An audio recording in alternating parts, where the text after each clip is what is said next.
भारत गौरव आचार्य श्री पुलक सागर जी गुरुदेव के प्रवचन और धार्मिक कार्यक्रम देखने एवं सुनने के लिए जिन शरणम मीडिया चैनल को अभी सब्सक्राइब करें और बेल आइकॉन पर क्लिक जरूर करें। ग्रस्त तो फिर भी मरघट में आते ही रहता है, लेकिन संत बहुत कम आते हैं और मैं पहली बार आया हूं। इसका मतलब ये नहीं कि अंतिम बार आया। देखिए, एक आदमी बोले कि महाराज इतना अच्छा मरघट है, इतना अच्छा लग रहा है, तो मैंने कहा यहीं रह जा।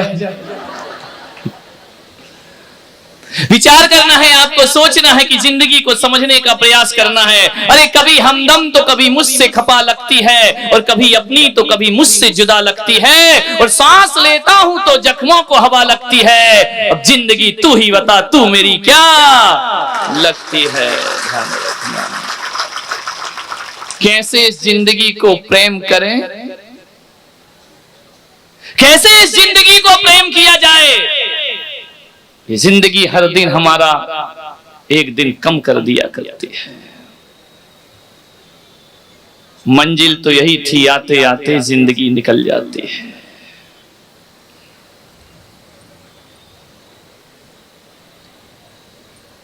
हकीकत में देखा जाए तो यहां का पवित्र वातावरण ऐसा लग रहा है कि जिसे लोग अपवित्र समझते हैं वो कुचामन वालों ने पवित्र बना दिया है, पावन बना दिया है। लोग सोचते हैं कि मरघट से जाने के बाद स्नान किया जाता है, शमशान से जाने के बाद स्नान किया जाता है, लेकिन आज ऐसा इतिहास लिखा जा रहा है कि यहाँ से जाने के बाद स्नान नहीं किया जाएगा, बल्कि यहाँ बैठकर ज्ञान की गंगा का स्नान किया। यहाँ बैठकर जिंदगी के अनुभव में डुबकी लगाओ, यहाँ बैठकर धर्म की सरिता में डुबकी लगाओ। और ध्यान रखना, आज का सत्संग वो सत्संग है कि ऐसी ज्ञान की गंगा यहाँ पर बह रही है कि ज्ञान की गंगा वो गंगा है कि आज यहाँ बैठकर यदि कौवा डुबकी लगाएगा तो हंस हो जाएगा, और हंस डुबकी लगाएगा तो परमहंस बन जाएगा। आज यहाँ बैठ करके जिंदगी के बोध को समझो।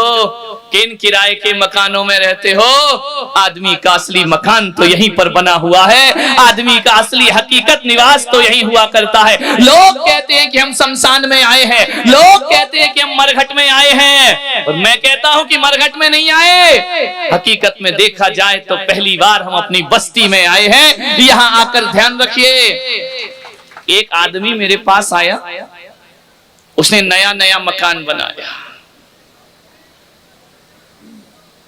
आज रोने का काम नहीं, हंस लेना, ताकि ये दुनिया समझे कि मरघट भी मुस्कुराया है, मरघट भी ठाके लगाया है। ध्यान रखिए, एक आदमी आए और आकर के उन्होंने मुझसे कहा कि महाराज मैंने नया नया मकान बनाया है, आप कुछ आशीर्वाद दे दो। मैंने कहा किस बात का दे दो? बोले मैंने मकान बनाया है, इसे आशीर्वाद दो, फलता रहे, फूलता रहे। अच्छा, बोले एक काम करो महाराज, आप एक काम करिए, मेरे इस मकान को कोई नाम दे दीजिए, अच्छा सा नाम दे दो इस मकान को। मैंने कहा यार इंसान के नाम रखे तो रखे, पहले आदमी भगवान का नाम रखता था, फिर आदमी इंसान का नाम रखने लगा। अब ये जमाना आया कि कुत्तों के भी नाम रखे जाने लगे, और वो जमाना आ गया कि अब मकानों के भी नाम रखे। बोले मेरे मकान का नाम रख दो। मैंने कहा देख, मैं उल्टी खोपड़ी का आदमी हूँ, मेरे नाम तू रख नहीं पाएगा। बोले नहीं नहीं मैं रख लूंगा, आप जो कहेंगे मैं वही स्वीकार कर लूंगा। मैंने कहा बिल्कुल नहीं करेगा। बोले कर लूंगा महाराज, आज मेरा मुहूर्त है। मैंने कहा रख ले मरघट। उसने कहा महाराज कैसी बातें करते हो, वो तो आग बबूला हो गया गुस्से में। बोले इतने बड़े संत होकर, इतने बड़े विद्वान होकर के ऐसा अशुभ नाम देते हो, मैं शुभ लेकर के आया हूँ। ध्यान रखिए, मुझे तो मकान का नाम चाहिए और आप कह रहे मरघट रख ले। मैंने कहा बिल्कुल मरघट रख ले उसका नाम। ध्यान रखिए, बोले महाराज मरघट नाम कैसे रख लूं? मैंने कहा रखना पड़ेगा, मेरे से नाम लिया है तो मरघट ही रखना पड़ेगा। और मेरी नजरों में जितनी भी ये बड़ी बड़ी ऊंची ऊंची इमारतें हैं, इनकी कीमत किसी मरघट से कम नहीं हुआ करती है। बोले मरघट कैसे रखूं? लोगों की मानसिकता बन चुकी है, लोग ये सोचते हैं जहां आदमी रहते हैं उसे बस्ती कहते हो, और जहां आदमी को दफनाया जाता है, जलाया जाता है, उसे मरघट कहते हो। लेकिन मेरी सोच कुछ अलग है, मैं इसे मरघट नहीं, मैं इसे बस्ती कहता हूँ।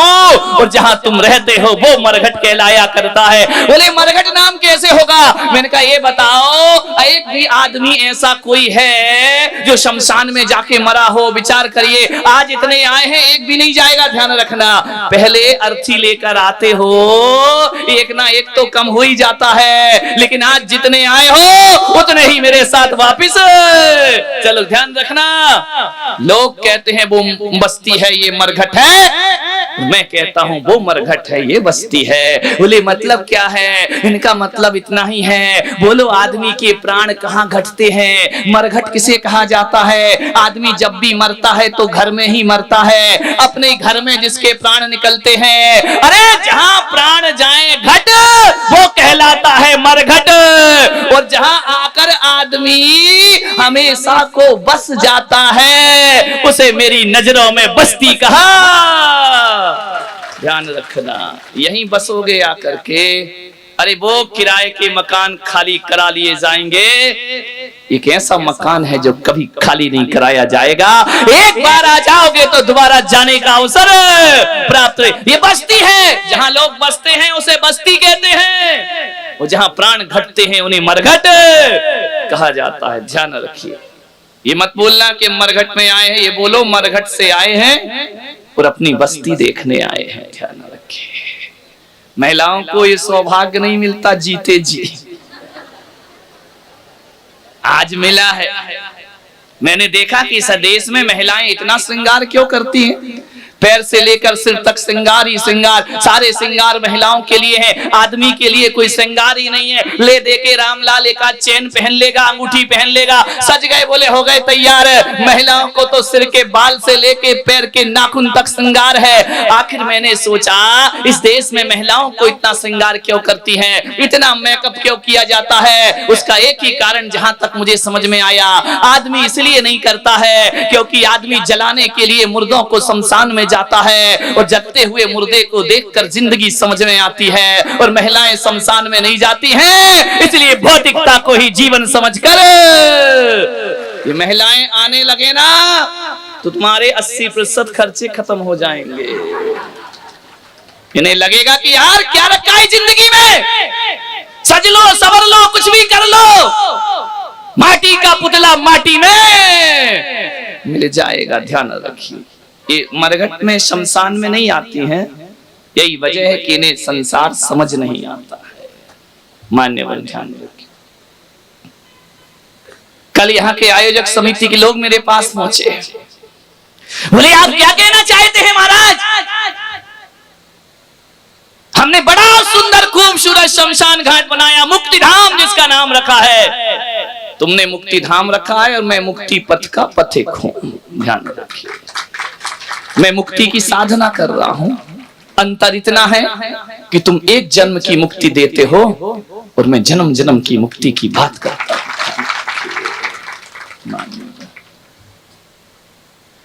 बड़ा खूबसूरत शमशान घाट,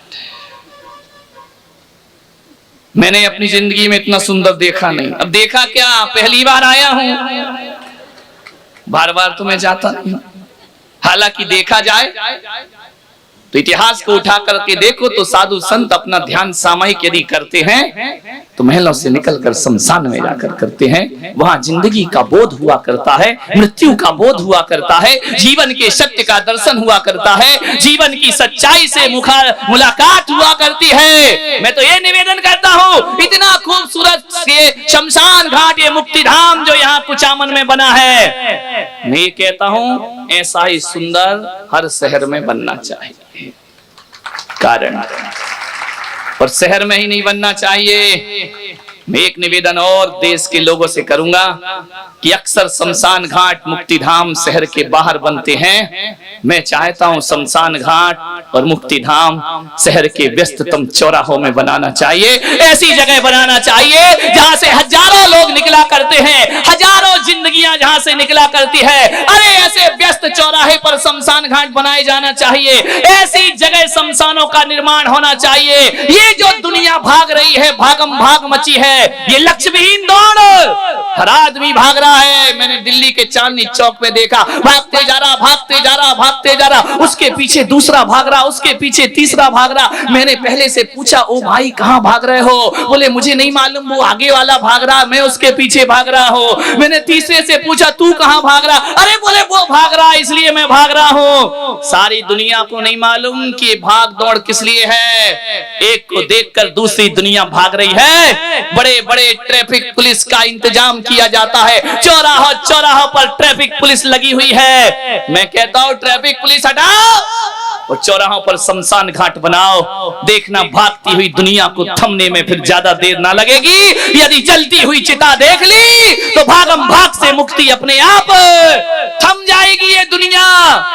एक जलती हुई चिता देखकर जिंदगी का बोध होगा कि मूर्ख कहां भाग रहा है। देख एक दिन तुझे भी धू धू करके ऐसे ही इस चिता में जल जाना। लोग सम्मेद शिखर, अभी ये सीकर से बस आई है, बोले हम तीर्थ यात्रा को जा रहे हैं। तेरे की इससे बड़ा कोई तीर्थ दुनिया में होगा? कहाँ के तीर्थ यात्रा को जा रहे हैं? बोले आशीर्वाद दे दो। अरे यही तीर्थ धाम है, यही मुक्ति धाम है, और किस तीर्थ यात्रा में जा रहे हैं? विचार करिए। मैं मानता हूं कि वैष्णव देवी की 1000 यात्रा करो, मानसरोवर की यात्रा कर लो, चाहे सम्मेद शिखर की यात्रा करो, चाहे काबा चले जाओ या काशी चले जाओ। अरे ये तीर्थ जीवन में वो परिवर्तन नहीं करते हैं। मैं तो कहता हूं तीर्थ यात्रा करो या ना करो, रोज आदमी को शमशान की यात्रा जरूर करना चाहिए। क्योंकि जो जीवन शमशान बदला करता है, जो जीवन जलती हुई चिता बदला करती है, वैसा परिवर्तन शायद अब तुम्हारे तीर्थों से होने वाला। अब तो तीर्थों में भी आदमी जाता है, रंग रलियां मनाता है, अरे नशा करता है, मसाला खाता है, भगवान की जय बोलता है, घूम घाम के चला आता है। एक अब शमशान ही ऐसा बचा है जहां आदमी सारे शौक भूल जाता है और जलती हुई चिता को देख करके उसे लगता है कि संसार नश्वर है, ये संसार बेकार हुआ करता है। अरे जो चमत्कार तीर्थों ने नहीं किया है, वो चमत्कार जलती हुई चिताएं अपने जीवन में क्रांतिकारी परिवर्तन कर दिया करती। इसलिए रोज तुमसे नियम है, जब भी यहाँ पता चले कोई मुर्दा जल रहा है तो आके उसकी परिक्रमा जरूर लगाना। अरे मंदिर की परिक्रमा भूल जाओ, लेकिन मुर्दे की परिक्रमा कभी, वही जीवन की सच्चाई और हकीकत हुआ करती है। मान